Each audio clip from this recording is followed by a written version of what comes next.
Hi, welcome to Writers on Writing. Let's talk with author, poet, and translator Jasminne Mendez. Welcome, Jasmine. Thank you for joining us. And I'm going to ask you three questions about writing and hope you'll Awesome. share all your secrets with us. Thank you for having me, for inviting me. So excited to share whatever knowledge I can. Okay, great. Well, number one, when it comes to character, how do you actually create those rich characters which you're so good at? They have psychological depth, they have an arc, um, and you've written in multiple genres too. So, yeah, could you talk about how you create a character that we care about? Yeah, I mean, I think, and I know other authors have said this, but each novel is a little bit different. Each story kind of happens a little bit differently. And I'll say that for like my first middle grade novel in verse, Aniana del Mar jumps in. Aniana just sort of he just they just came to me, but there was like a voice that I heard, and there was a young girl who wanted something. And so I usually start with the want, like what is it that this character desperately wants, right? And there's usually something that, like a little voice, like I hear a line, or I hear a sentence that they say, or I feel something about them, right? And this character and who they are and what this person wants. And a lot of times those wants and those yearnings come from me thinking about my own childhood, my own, adolescence, and thinking, I, as a young girl, what did she want? What did she need that she didn't get? Or what are things that are still from my adolescence kind of still, yearning inside of me, right?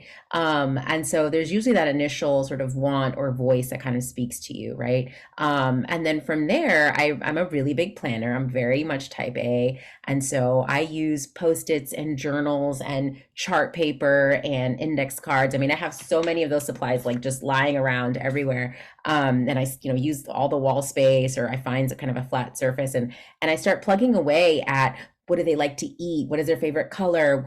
Do they have a best friend that's going to be involved in their story? What is their relationship with their parents? Because usually, especially for middle grade, parents, at least for me, are very involved. They're very present. There's 99% of the time going to be some kind of mother-daughter relationship. You can just kind of guarantee that in my work. I haven't deviated from that too far yet. Who knows? Maybe in the future I will, but there's always some sort of tension there with mother-daughter relationships.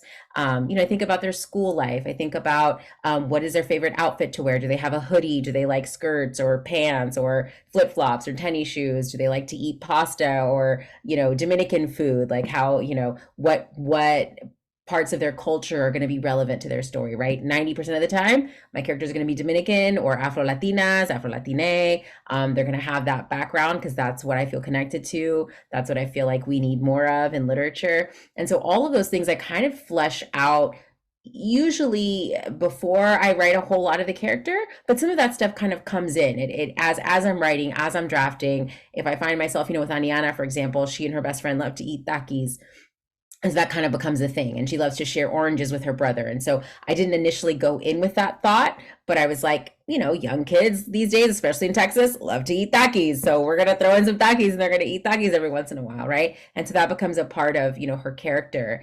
And I think as far as like the psychological and emotional arc, that is something that I think about, right? I do plot sort of the narrative arc, like what journey does this character go on from beginning to end, but then with that, what emotional journey do they go on, and how do they grow? And as I'm sort of working and drafting and planning, I think, okay, in this scene, emotionally, she's here. And then where is it that I want her to get to, and how is she going to get there, right? And if I have like 7 scenes where she's just sort of, the character is melancholic, I'm like, okay, that's a lot of melancholy. Like, we gotta kind of figure out, how are we going to change this? How are we going to evolve? How is she growing? How does each pivotal plot point for the narrative arc, how does her emotional arc kind of either match that, or sort of fall into tension with that, and kind of going from there. And so much of, for me, of the character really gets fleshed out and really teased out in revision. I'm really big on revision. And so you sort of create sort of this flat character. Okay, for example, Aniana wants to get back into the water. All she wants is to swim,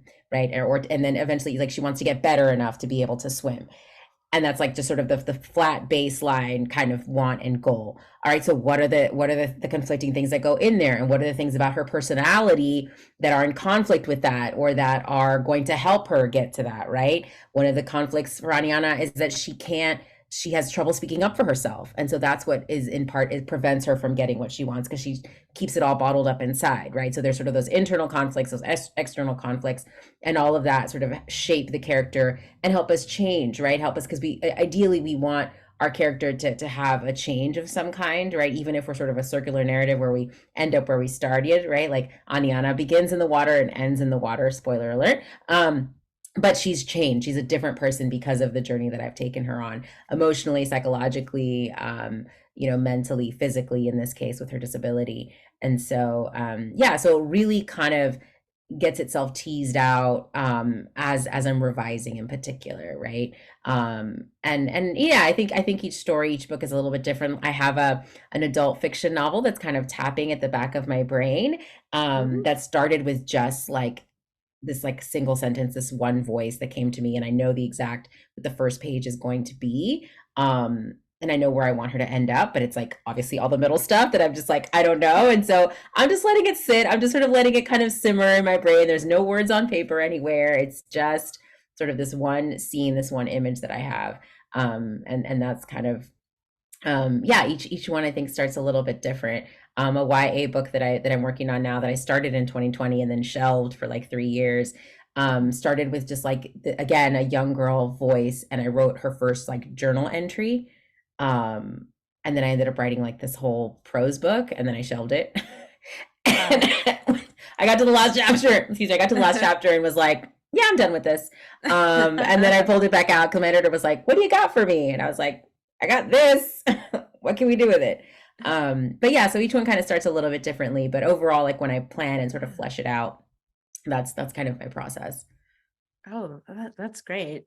And I'm wondering if something similar happens on a smaller scale in a poem, like you have the speaker or the voice of the poem, but in such a short space, you still have to imply a lot of like a full life that's behind those words.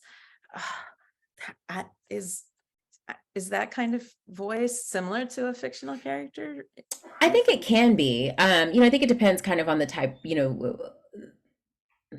the type of poem, for lack of a better word, that you're Yeah. writing, right? If you're thinking about more of a lyrical poem where it's more like observations and trying to Uh, capture an emotion versus like a full experience, right? There is obviously like still a speaker of the poem, but I think it kind of depends if you're really kind of like, yeah, you're observing nature, or you're trying to tap yeah. into like a feeling, or one moment in time, right? For example, versus kind of like a speaker that is going more on a narrative journey in the narrative poem, or even like a, Right. a love poem, right, to someone. If you're writing an ode to or about someone, then you might get more of that, kind of character development, right, if you will, or the Mhm. speaker kind of getting into all their thoughts and feelings. But yeah, in a very contained, small amount of space, and you're kind of honing in on maybe one specific attribute or one specific emotion or one specific moment, rather than the full life Yeah. of the speaker of the poem, if you will. But there are poets who do a wonderful job of capturing, like you get so much information from just that one, Yes. block of text, that one poem, about the speaker, about the character. But that's also why I enjoy writing persona poems, is thinking about either objects speaking or another person that's like outside of me, and creating sort of that character on the page through like a singular poem.